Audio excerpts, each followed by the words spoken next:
Haroldo Dutra Dias, na 15ª Conferência Estadual Espírita, com o tema A Regeneração do Mundo.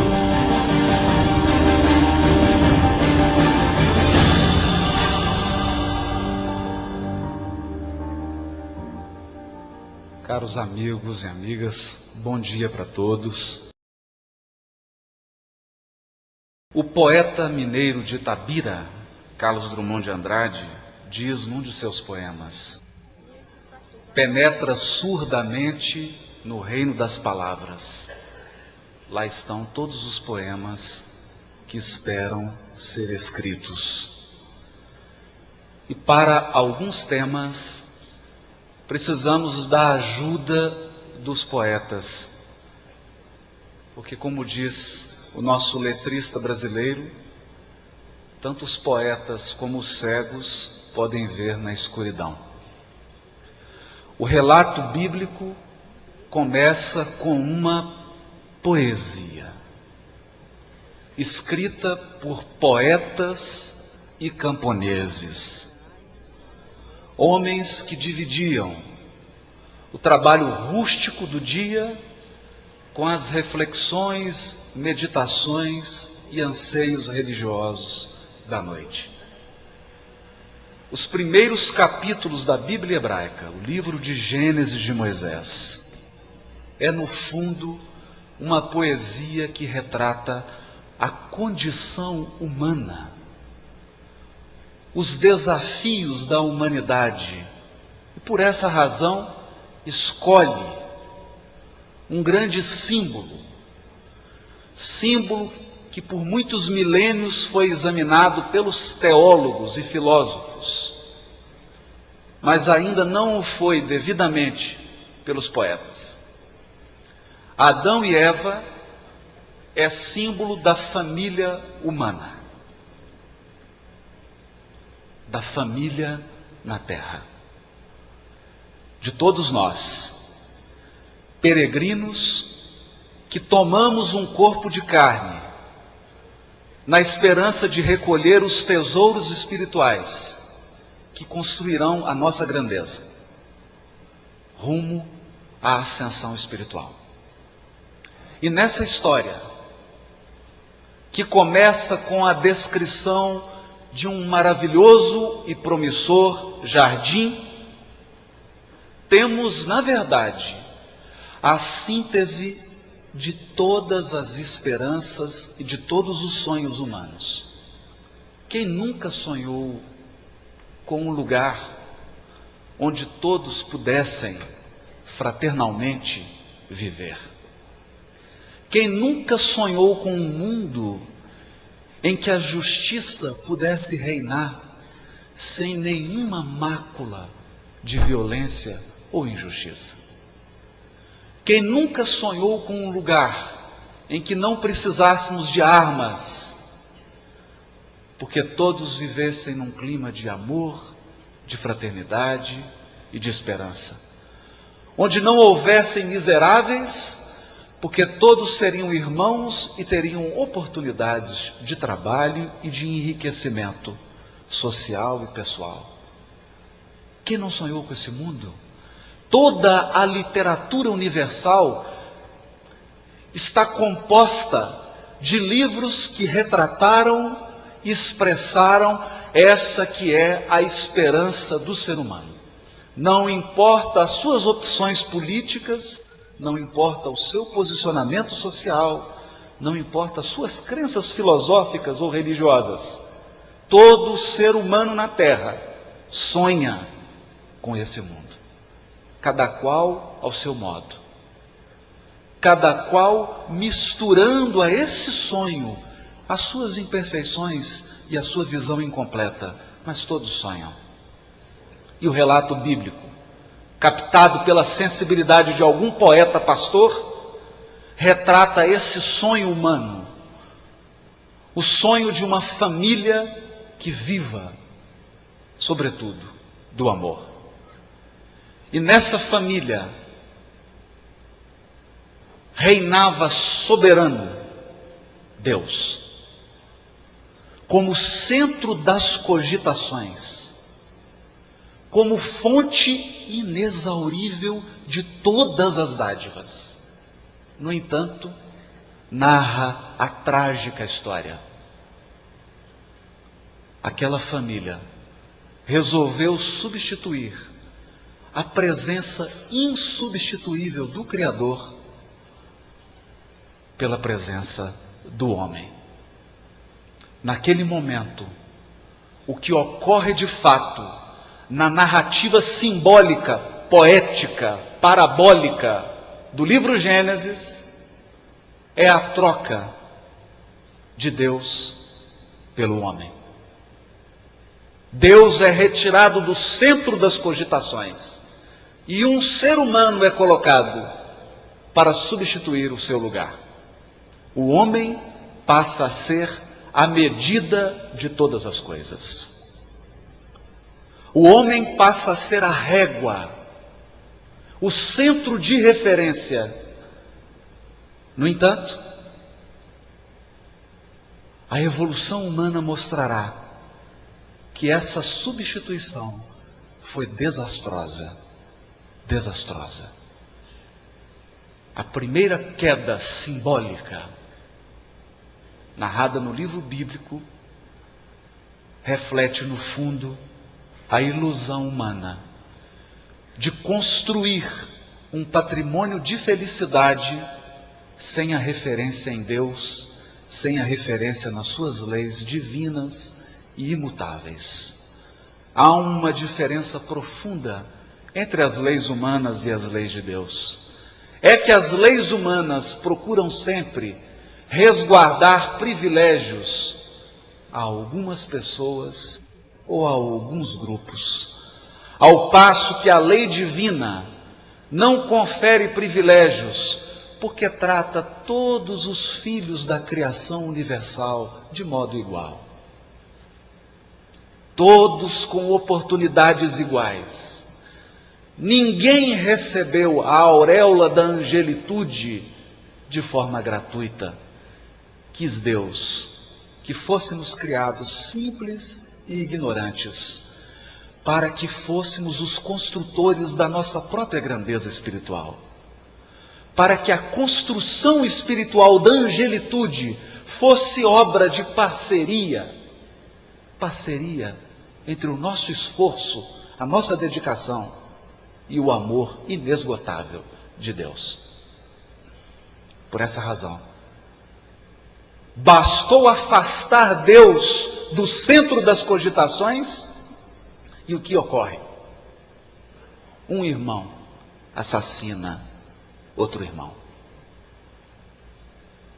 Poderíamos pensar, já que se trata de uma poesia, já que se trata de um épico da literatura mundial,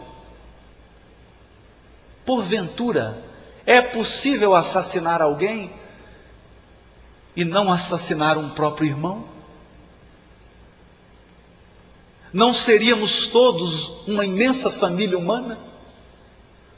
Não seríamos todos filhos de um só Deus? Agredir qualquer semelhante não é agredir um irmão? Não é romper com a integridade da família universal? Não é macular a família humana com a covardia? Não é contrariar as expectativas do Todo-Poderoso, que espera que os seus filhos vivam no mais absoluto clima da fraternidade e do respeito mútuo? O primeiro assassinato é simbólico. Não narra apenas a morte de um corpo, narra a desunião da família humana. E a partir daquele momento trágico, toda a Bíblia é a história de uma árdua, lenta e difícil peregrinação. A partir desse evento doloroso, naquela pequena família que simbolizava a família humana, começa a jornada da regeneração do mundo. Porque o que o degenerou foi ter tirado Deus do centro. Foi ter substituído o Criador, infinitamente sábio e infinitamente amoroso, por nós mesmos. Vaidade das vaidades.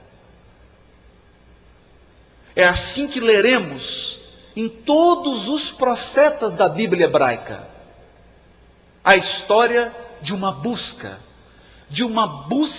ansiosa, nem sempre integralmente bem-sucedida. A história bíblica é a história de fracassos, de tormentos, de resgates, de expiações, de lutas, de aprimoramento, de enriquecimento da alma.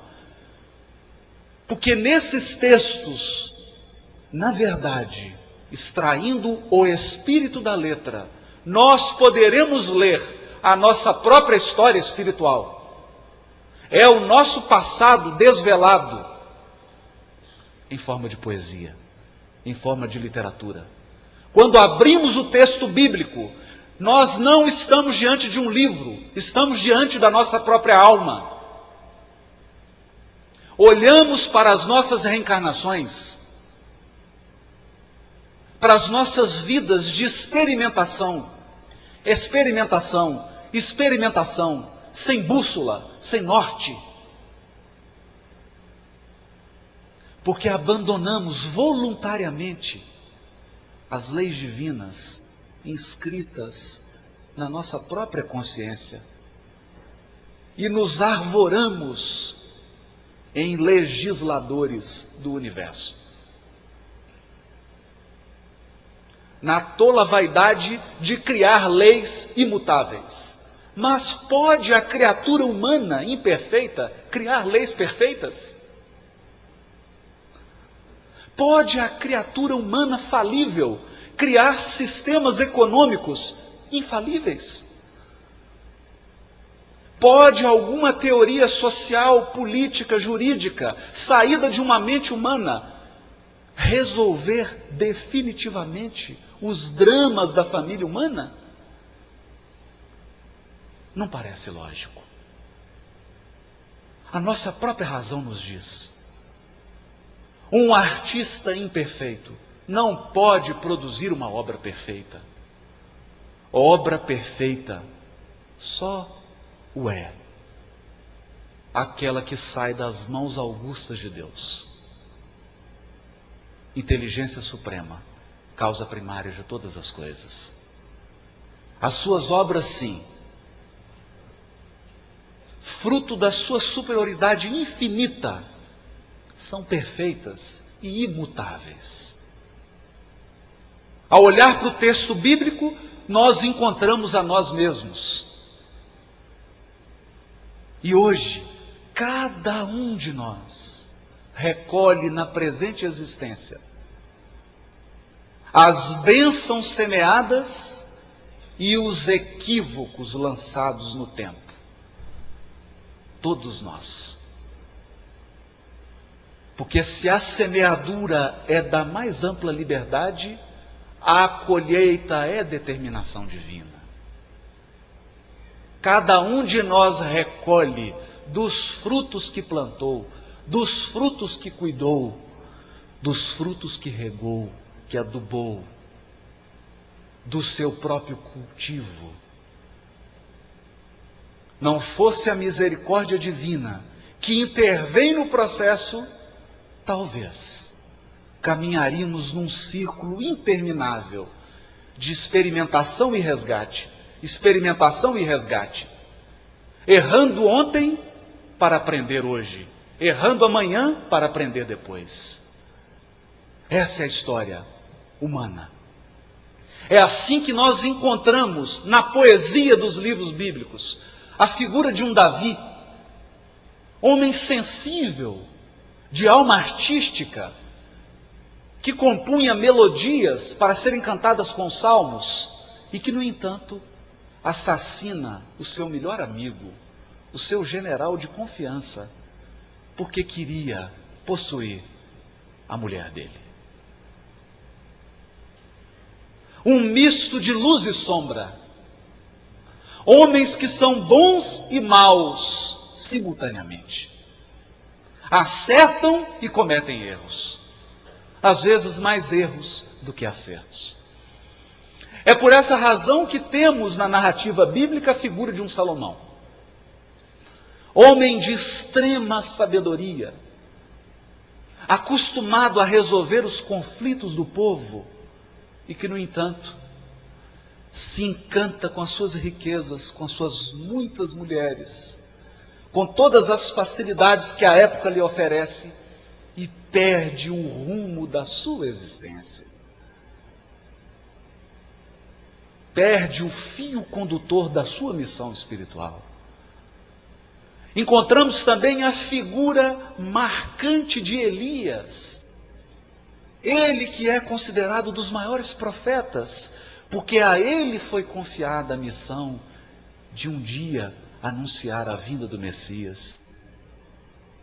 Profeta firme, de voz vigorosa, de posições inflexíveis, mas que, no entanto, se entrega ao extremismo religioso, se entrega ao fanatismo e assassina centenas e centenas de sacerdotes, decapitando todos eles. Essa tem sido a história humana. Buscamos a paz, mas promovemos o ódio e a guerra dentro da nossa própria casa. Buscamos a felicidade, mas construímos o seu alicerce na miséria dos nossos semelhantes. Buscamos o amor, mas inspiramos o ódio.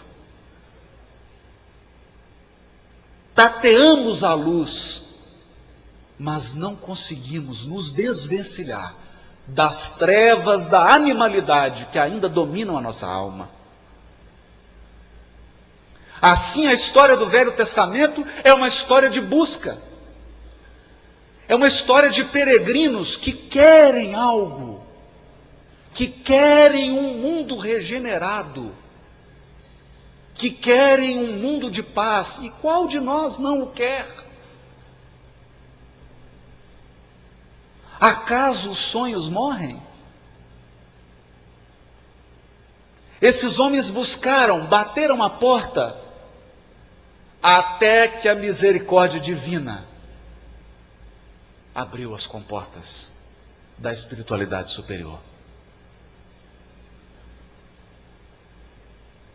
Luzes divinas invadiram todo o orbe.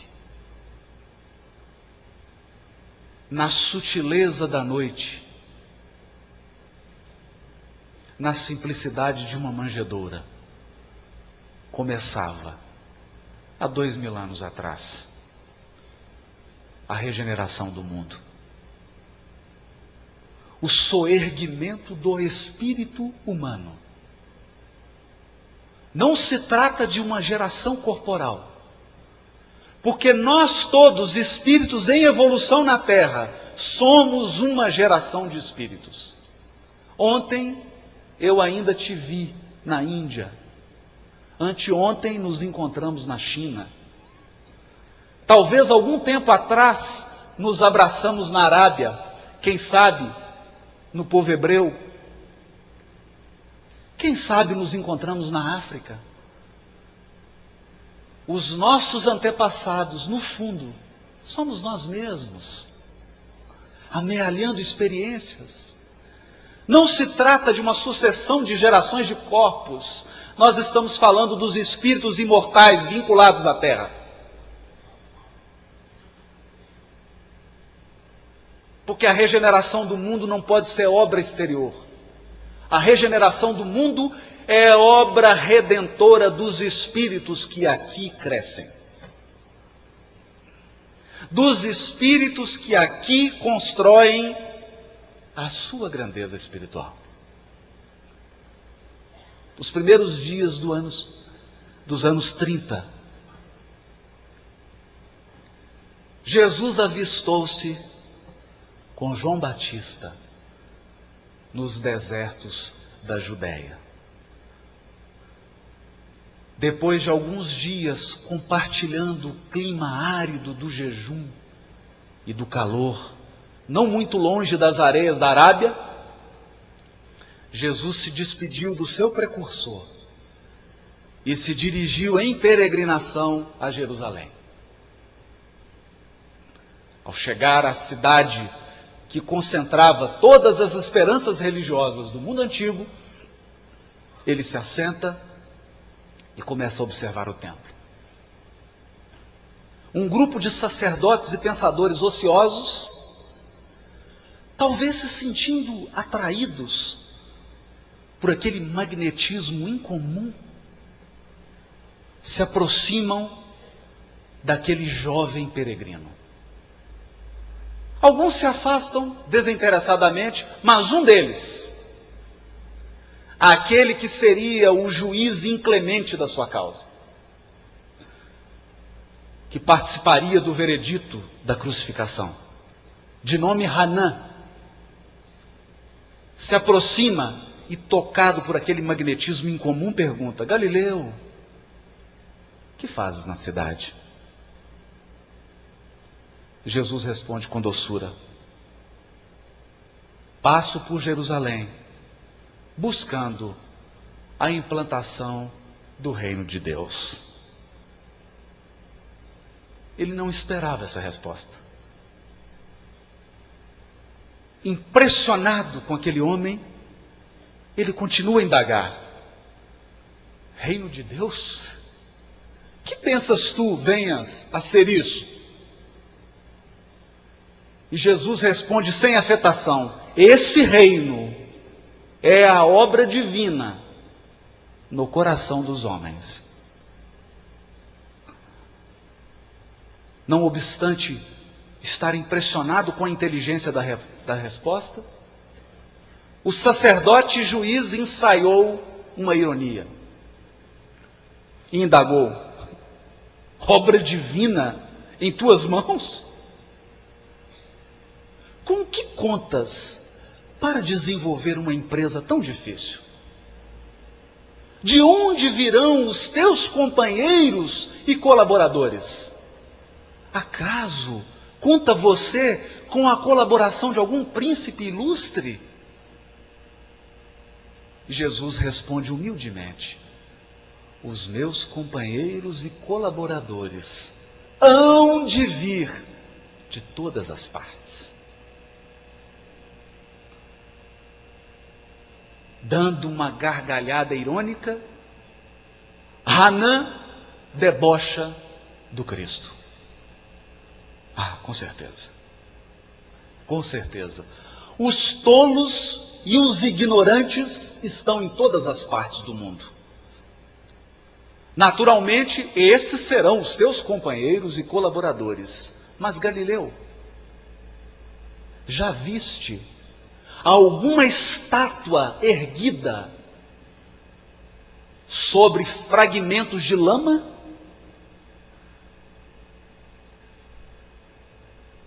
Jesus, com serena energia, responde: sacerdote, não há mármore mais puro e mais formoso que o do sentimento, e não há cinzel superior ao da boa vontade. Atordoado com aquela resposta inesperada, ele ainda ensaia: conheces Roma ou Atenas? Jesus responde: eu conheço o amor e a verdade. Já examinastes os códigos da corte imperial e a legislação do templo? E Jesus prontamente responde: eu sei qual é a vontade de meu Pai que estás nos céus.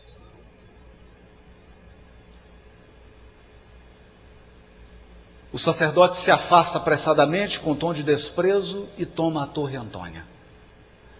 Jesus então regressa.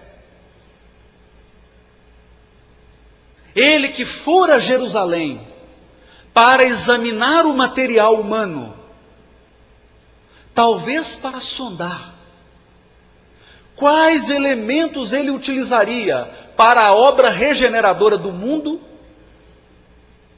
se afasta de Jerusalém. Se afasta dos centros de poder político, militar, religioso daquele tempo. E entra na Galileia das nações, terra de agricultores, de pastores, de poetas, de pescadores, de gente simples, de pessoas que conservavam a dignidade humana da fraternidade. Depois de descansar em Nazaré e depois das bodas de Caná, ele passa a percorrer as margens do lago de Genezaré, como se procurasse algum amigo.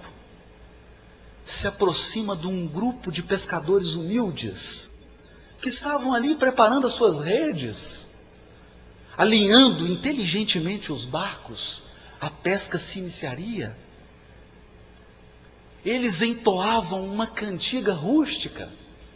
Jesus se aproxima de dois deles e diz: Simão, André, filhos de Jonas, venho da parte de Deus. Desejais implantar comigo o seu reino na terra? Eram frases simples, ditas num tom solene pelo governador espiritual do planeta. André olha para Jesus e se sente atraído por aquela voz suave, aquele magnetismo doce. E Simão buscava resgatar da memória de onde conhecia aquele homem. Aquela voz não lhe era estranha. Ele poderia jurar que convivera com ele. De onde conhecia aquele Galileu? No entanto, dando expansão aos seus espíritos generosos, acolhedores e simples, eles dizem: sede bem-vindo, se junte a nós. E André vira para Jesus e pergunta: mas um reino em Cafarnaum, há tão poucas casas aqui? E Simão Pedro, qual meiga criança que quisesse agradar, diz a Jesus e a André: não, André, há várias cidades no lago, o reino poderá abranger a todas elas. Jesus então sorri daquela ingenuidade e adia prazerosamente as explicações para o futuro. Começa a falar do Evangelho, com os olhos incendiados de júbilo divino. Começa a falar da obra de regeneração do mundo. Começa explicando que não se regenera um mundo começando por fora. A regeneração do mundo é, no fundo, primordialmente, regeneração de nós mesmos. A transformação do planeta começou com a nossa transformação, ao longo de dezenas e dezenas de reencarnações. O Evangelho avança firmemente, lentamente, um palmo de cada vez, um coração de cada vez. Já transformou Saulo em Paulo, já transformou Gesiel em Estevão, já transformou Maria Madalena naquela que seria a portadora da notícia sublime da imortalidade. transformou Simão Pedro, frágil, aquele que nega, que tem medo, que se arma de espada para se defender, no líder sereno e paternal da comunidade cristã. E o Evangelho prosseguiu, transformando os corações, um de cada vez, e cada coração transformando o outro que bate ao seu lado. Não foi fácil entender essa lição. É lição difícil. O primeiro que manifestou profunda dificuldade de entendê-la foi Mateus.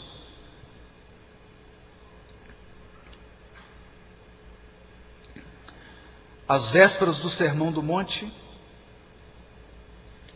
Mateus expulsa 3 homens simples que o procuraram na sua casa em Cafarnaum. Conta o fato para Jesus que havia desprezado a colaboração daqueles homens que ele julgava inúteis, afinal de contas. Eles não possuíam saúde, não possuíam recursos financeiros, não detinham cargos, não detinham poderes para a transformação do mundo. E Jesus, sereno e amoroso, diz: no entanto, Levi, precisamos amar e aceitar a preciosa colaboração dos vencidos do mundo. Se o Evangelho é a boa nova, como não há de ser a mensagem divina para eles, tristes e deserdados da imensa família humana? Os vencedores da terra não necessitam de boas notícias. Nas derrotas da sorte, as criaturas ouvem mais alto a voz de Deus. Buscando os oprimidos, os aflitos, os caluniados, sentimos-los tão unidos ao céu, nas suas esperanças, que reconhecemos na coragem tranquila que revelam um sublime reflexo da presença de nosso Pai em seus espíritos. Já observaste algum vencedor do mundo com mais alta preocupação que a de defender o fruto de sua vitória material? Levi se sentia comovido e, aproveitando a pequena pausa, tenta justificar-se. Senhor, minhas observações partiram tão só do desejo de levar o teu Evangelho para os que governam o mundo. Levar o Evangelho para os que governam o mundo. E Jesus responde, sereno e firme: Levi, quem governa o mundo é Deus. Quem governa o mundo é Deus. Os ditadores contraem doenças e desencarnam. Os ditadores passam por guerras civis, por revoluções internas e perdem o poder. Nós ligamos a televisão e assistimos atônitos. De uma semana para outra, muda-se completamente o quadro de um país na Terra. Parece que um sopro renovador varre todo o planeta. Acontecimentos que nós nunca esperávamos ler nos jornais nos surpreendem a cada manhã. Uma onda de renovação parece invadir a família humana. Resgates coletivos, mudanças de governantes, crises na economia mundial, tudo apontando para uma mão poderosa e invisível. Para uma ação de suprema inteligência e de suprema bondade, que irá renovar o planeta. Irá promover um surto de crescimento espiritual na face da terra, acordando em cada um de nós o que há de melhor. Aquelas luzes que nós guardamos há tanto tempo e que timidamente não permitimos que brilhem. Quem não sente que esse barco parece acelerar sob o influxo de uma lei de progresso que constrange tudo a se renovar, a melhorar progressivamente? É o governo do mundo nas mãos de Deus. E entregues à supervisão do nosso governador espiritual, a obra redentora prossegue silenciosa. Deus não nos quis criar perfeitos. Poderia ter criado a cada um de nós como anjos, nimbados de luz e de perfeição espiritual. Mas se fosse assim, se tivéssemos saídos das mãos de Deus, perfeitos, porventura conheceríamos a renúncia? Conheceríamos o sacrifício? Conheceríamos a palavra heroísmo? O nosso dicionário teria a palavra mártir? Não. Porque herdaríamos gratuitamente um paraíso pronto. Quis o Criador, na sua infinita sabedoria, criar-nos simples e ignorantes. Nos presenteou com a maior riqueza, a imortalidade da alma. Toda vez que eu penso que possuo o patrimônio da imortalidade, que as pessoas que eu mais amo, embora já tenham partido para o mundo espiritual, permanecem vivas,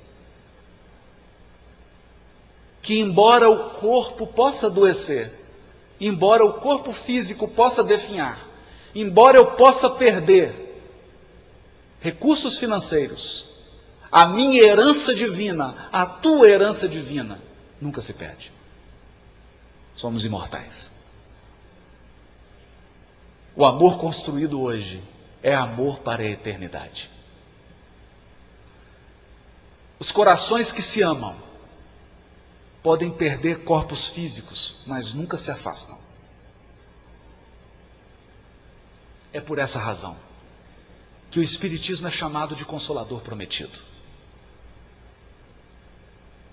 Porque ele vai acordar a humanidade de um sono profundo, o sono da carne, o sono em que mergulhamos quando as nossas prioridades passam a ser valores puramente humanos e perecíveis, esquecendo-nos da nossa origem divina. É esse patrimônio de imortalidade, conduzido com a pedagogia divina, porque Deus também instituiu o livre arbítrio. Ninguém é constrangido a amar.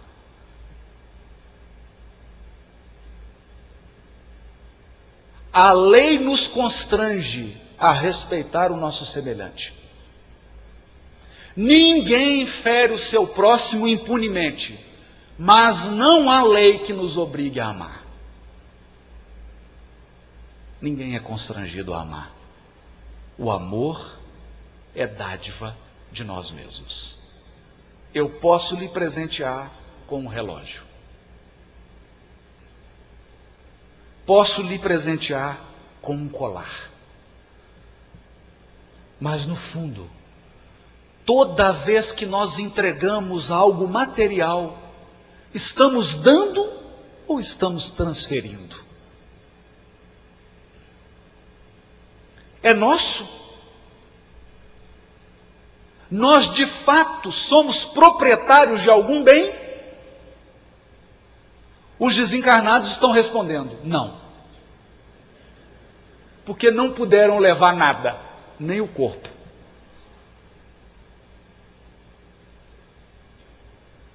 No fundo, toda vez que damos algo de material, nós estamos transferindo o patrimônio do Criador. Transferindo. Todavia, quando eu entrego ao meu semelhante o amor, esse sim, esse é o meu patrimônio. Nem o Criador, no seu infinito amor e na sua infinita sabedoria, me obriga a entregar meu amor. Quando eu amo alguém, de fato, eu estou dando daquilo que eu possuo. Nem que sejam poucos pães, nem que sejam migalhas, não tem problema. O amor divino multiplica as nossas migalhas. Qualquer demonstração de amor, por ínfima que seja, é multiplicada pela misericórdia divina. André Luiz atendeu a um paciente sem cobrar. E foi a prece desse paciente que provocou a intercessão, que contou positivamente. Imaginava ele que essa migalha dada se multiplicaria no banquete da generosidade e da misericórdia?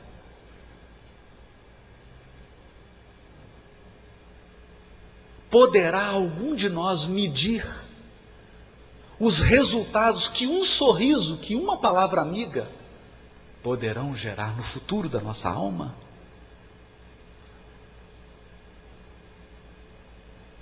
Por isso dizia o mestre, granjeai amigos, ainda que com os patrimônios da injustiça humana, granjeai amigos, porque quando tudo lhe faltar, será a amizade deles que vai nos socorrer.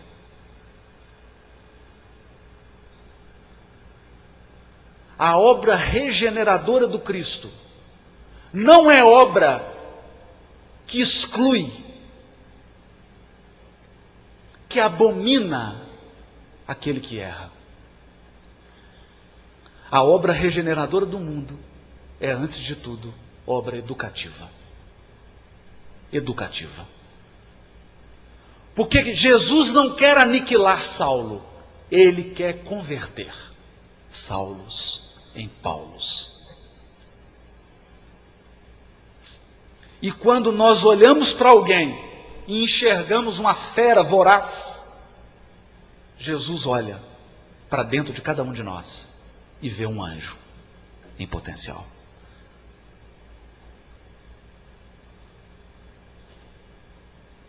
Nunca perde a esperança.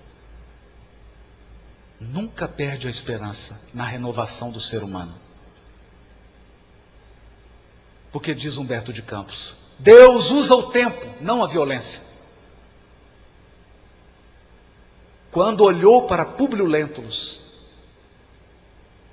ele mesmo disse, não procuro o homem de estado, vaidoso e superficial, que só os séculos de sofrimento encaminharão ao regaço de meu Pai. E quantos séculos de sofrimento são necessários para tirar da nossa alma a veste da superficialidade, a veste do convencionalismo, a veste do poder barato, daquele que quer ser conquistado a qualquer preço, e não do poder que exala da virtude. Quantos séculos de sofrimento!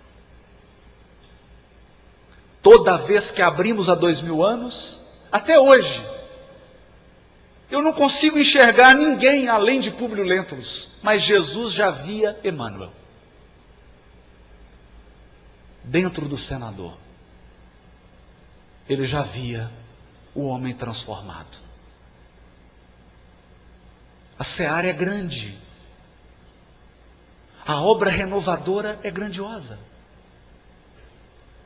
No passado, sentado nessas cadeiras, não nessas, em outras, estavam Simão Pedro, Judas Iscariotes, Maria Madalena, Saulo, Barnabé.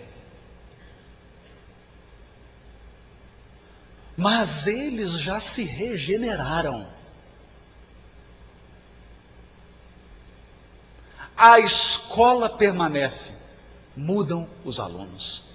E os alunos agora somos nós. Nós somos os novos alunos. E uma espécie de cinzel está burilando o nosso coração.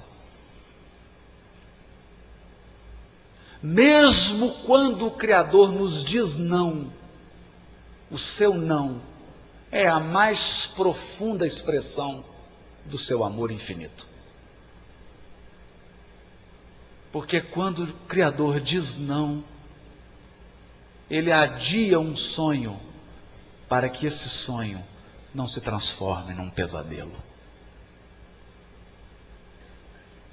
A felicidade já é nossa. A minha, a sua, já é o nosso patrimônio, já é a nossa herança.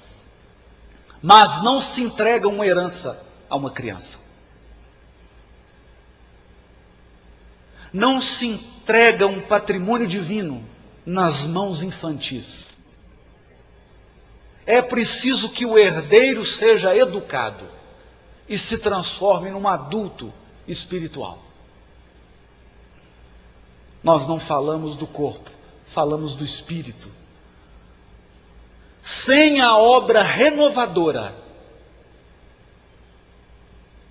não tomaremos posse da nossa herança divina. Essa é a promessa